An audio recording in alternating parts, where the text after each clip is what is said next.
नमस्ते मामा जी। हाँ बेटी, खुश रहो बेटी। कैसे हो बेटी? हाँ मामा जी, हम भी ठीक हैं, सब बढ़िया है मामा जी। भैंसे हैं, ठीक है ना? अब बेटी, तेरे तो की पॉ बोलने की आदत तो जानते थे बेटी, लेकिन ये कॉक ते बहुत कब से बोलने लगे बेटी।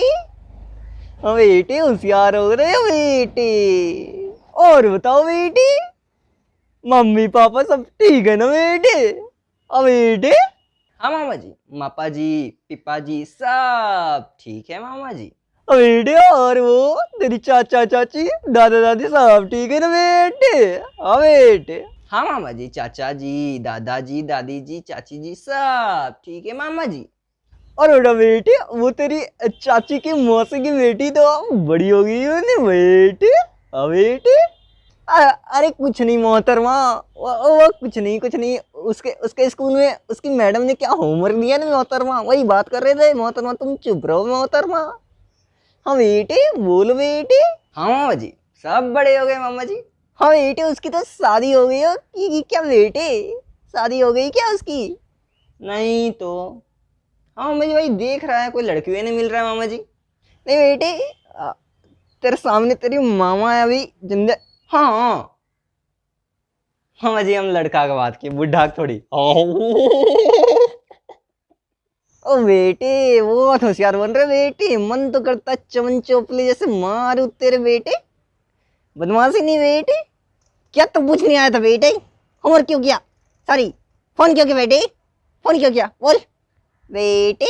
मामा जी, हम ये पूछ रहे थे कि आज ना स्कूलवा में गए ना, तो एगो मैडम जी एगो सवाल हुआ पूछी थी कि कोई डीआरडीओ नामक कुछ है, वो ना कोई 2DG नामक कोई मेडिसिन प्रोड्यूस किया है कोरोना का।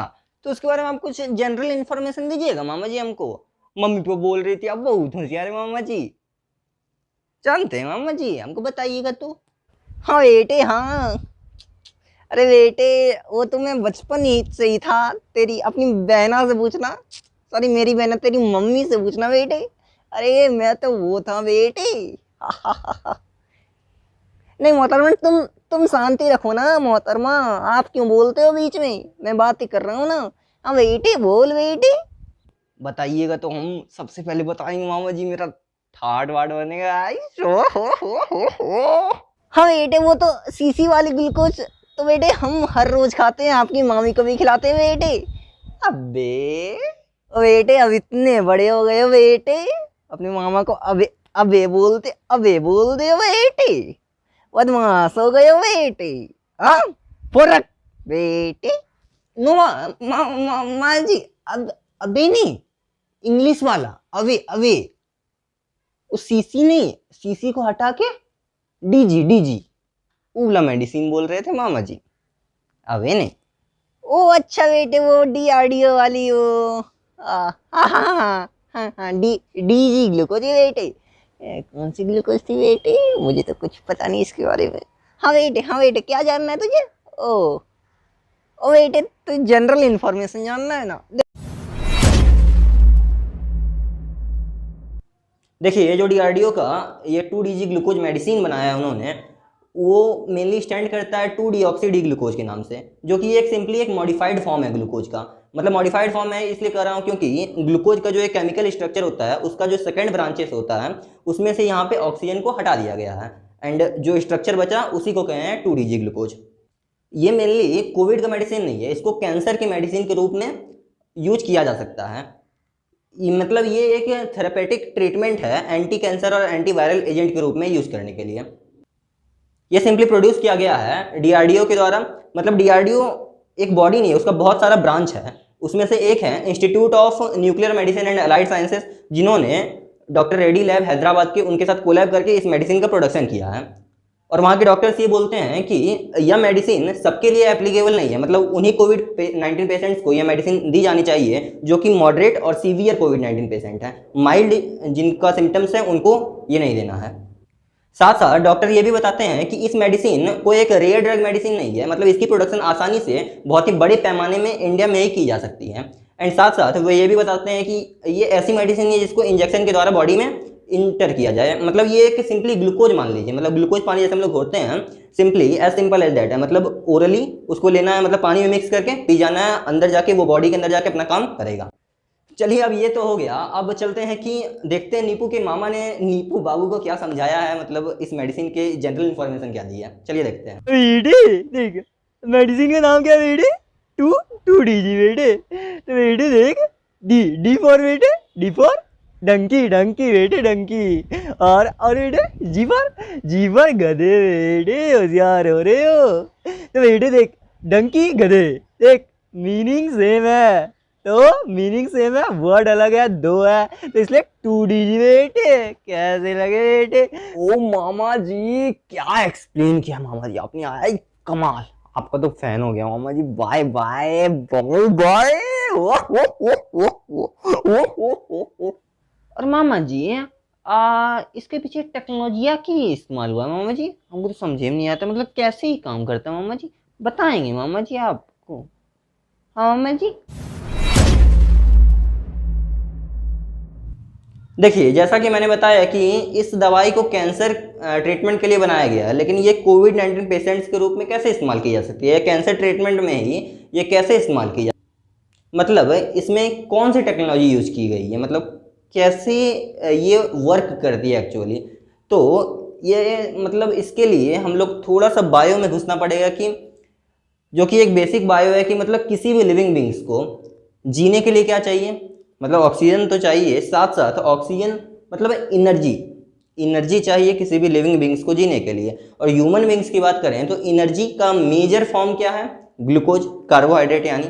और जितना भी हम लोग फूड खाते हैं उसमें से 90% अबाव कार्बोहाइड्रेट मतलब ग्लूकोज है, जिसका हमारे बॉडी के अंदर ब्रेकडाउन होता है। और हम लोग जैसा कि पढ़े हैं कि 10th क्लास में आपने पढ़ा हो, ग्लूकोज का मेनली ब्रेकडाउन होता है 3 पाथवे में, मतलब 2 जाता है एनारोबिक रेस्पिरेशन की और 1 जाता है एरोबिक रेस्पिरेशन की ओर। लेकिन उन तीनों पाथवेज होने से पहले वो ग्लूकोज जो कि 6 कार्बन मॉलिक्यूल है वो टूटता है पायरुवेट में, जो कि 3 कार्बन मॉलिक्यूल है। एंड देन ईस्ट में फर्मेंटेशन होता है, जहाँ पे वो फॉर्म करता है क्या, इथेनॉल, जो कि 2 कार्बन मॉलिक्यूल है एंड कुछ small amount of energy produce करता है, ऑलमोस्ट 2 एटीपी, जो कि नेग्लिजिबल मान लीजिए, एंड साथ साथ कार्बन डाइऑक्साइड को रिलीज करता है। अब हमारे लैक ऑफ ऑक्सीजन होता है हमारे मसल सेल्स में, जैसा कि हम लोग जानते हैं, जिससे हम लोग को क्रैम्प आता है। तो वहाँ पे क्या फॉर्म होता है, लैक्टिक एसिड फॉर्म होता है, जो कि 3 कार्बन मॉलिक्यूल रह जाता है and small amount of energy, same मतलब वही 2 ATP amount of energy produce होता है। साथ साथ एक और ब्रेकडाउन होता है जो कि एरोबिक रेस्पिरेशन के रूप में हम लोग जानते हैं, जो कि माइटोकॉन्ड्रिया में हमारे होता है, जहाँ पे कंप्लीट ब्रेकडाउन होता है, कार्बन डाइऑक्साइड 3 फॉर्म में 3 मॉलिक्यूल में टूट जाता है एंड साथ साथ कुछ अमाउंट ऑफ H2O मतलब वाटर वेपर भी बनता है एंड साथ साथ एक बहुत ही लार्ज अमाउंट ऑफ एनर्जी हमारे यहाँ प्रोड्यूस होती है, जो कि 36 to 38 एटीपी तक होती है। तो चलिए अब एनर्जी मतलब तो प्रोड्यूस हो गई, लेकिन उसको एनर्जी को यूटिलाइज हम लोग करना है। तो यूटिलाइजेशन मतलब ग्लूकोज का जो ब्रेकडाउन हुआ उसका यूटिलाइजेशन करके एनर्जी जो प्रोड्यूस होती है, उसी प्रोसेस को हम लोग ग्लाइकोलाइसिस कहते हैं। अब देखिए जो ग्लाइकोलाइसिस होता है उसमें मेजर 2 स्टेप प्रोसेस होता है, जो कि मेजर होता है।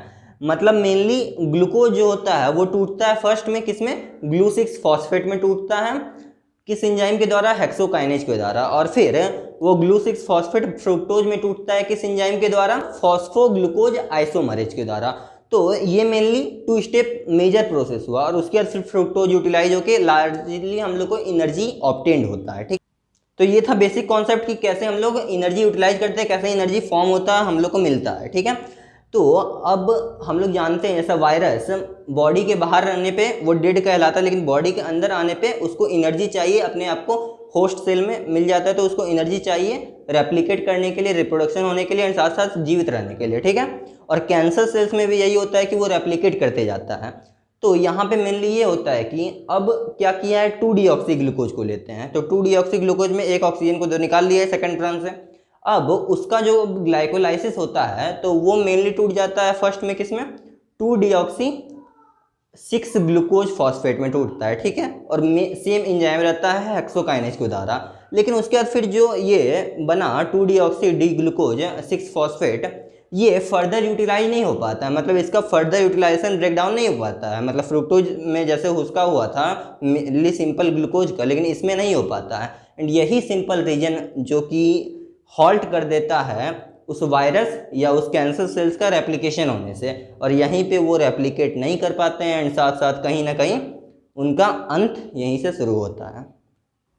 तो ये सिंपल प्रोसेस था कि मतलब कैसे काम करती है। अब यहाँ ठीक है, तो अब चलते हैं, पहले ये देखते हैं कि नीपू के मामा ने उसको क्या समझाया कि कैसे ये काम करती है। तो चलिए देखते हैं। बेटे देख देख बेटे, अब बेटे ये काम कैसे करता है बेटे, देख देख, ये मैंने बताया बेटे तुझे कि ये गधे से निर्मित है बेटे। तो बेटे ये गधे से निर्मित है, तो बेटे ये जब भी जाएगा बॉडी में जाके ये क्या करेगा, कोरोना वायरस से खाएगा बेटे, ग्लूकोज समझ के तो खाएगा बेटे, तो वो भी गधा तू भी गधा बेटे, होशियार हो रे बेटे। तो बेटे वो दवाई खा के वो भी गधा बन जाएगा, और गधे का बच्चा गधा होता है बेटे, तो ना वो रेप्लिकेट कर आएगा बेटे, और फिर आगे भी वो मर जाएगा बेटे, गधा गधा बोल के वो सबको इसका बेइज्जती करेगा बेटे, और वो खलास हो जाएगा बेटे, समझे बेटे। वाह मामा जी, क्या क्या हो क्या गया है जी आपको आज, मतलब यार कमाल कमाल कर देता मामा जी, तुसी कमाल कमाल मामा जी। अब मामा जी वाई वाई वाई वाई। अच्छा मामा जी, ये दवाइया कितना इफेक्टिव है, ये कैसे पता करेंगे मामा जी? हाँ मामा जी, देखिए हम लोग बात कर लिए कि काम कैसे करती है, एंड साथ साथ इसका जनरल इन्फॉर्मेशन के बारे में बात कर लिए, लेकिन अब इसकी बात आती है कि इफेक्टिव कितनी है भाई, ये इफेक्टिव कितनी है। तो इसका मतलब ट्रायल जो भी अभी कंडक्ट हुआ है उसके आधार पर ये कंक्लूड किया गया है, ये जो नॉर्मल अभी जो SARS-CoV-2 वायरस है उसके खिलाफ ये बेहतरीन इफेक्टिव है, मतलब उस वायरस को हॉल्ट तो कर ही देती है रेप्लिकेशन में, एंड साथ साथ उसको मार भी डालती है। देखिए इस मेडिसिन का फेज 2 ट्रायल 110 आदमियों पे चला, और फेज 3 ट्रायल जो कि लास्ट ट्रायल था वो ऑलमोस्ट 220 पेशेंट पे किया गया, और इसका रिजल्ट यूँ निकला कि जिन पेशेंट को ये दिया गया वो सप्लीमेंट ऑक्सीजन, मतलब उनको जो एडिशनल ऑक्सीजन सप्लाई दिया जा रहा था वो तीसरे दिन में ही उससे बाहर निकल गए, मतलब उनको अब एडिशनल कोई ऑक्सीजन सप्लाई नहीं दिया जा रहा था। तो इससे ये साफ साफ कंक्लूड किया जा सकता है कि ये ऑक्सीजन डिपेंडेंसी को रिड्यूस करता है, एंड साथ साथ बहुत इफ़ेक्टिव है एक अच्छी दर तक वायरस को किल करने में। तो चलिए अब यहाँ तक तो बात हो गई, अब चलते हैं कि नीपू मामा ने क्या समझाया है नीपू को कि इस वायरस की इफेक्टिवनेस कैसे है। तो चलिए देखते हैं। बेटे इसकी इफेक्टिवनेस की बात करें बेटे, तो तुझे एक बताता हूँ बेटे उपाय। चल चल चला, यहाँ पब्लिकली नहीं बता सकता बेटे। हाँ बेटे, चल बेटे, ठीक है बेटे। A few moments later. तो कैसी लग रही हुआ बेटे, मजा आया बेटे? मामा जी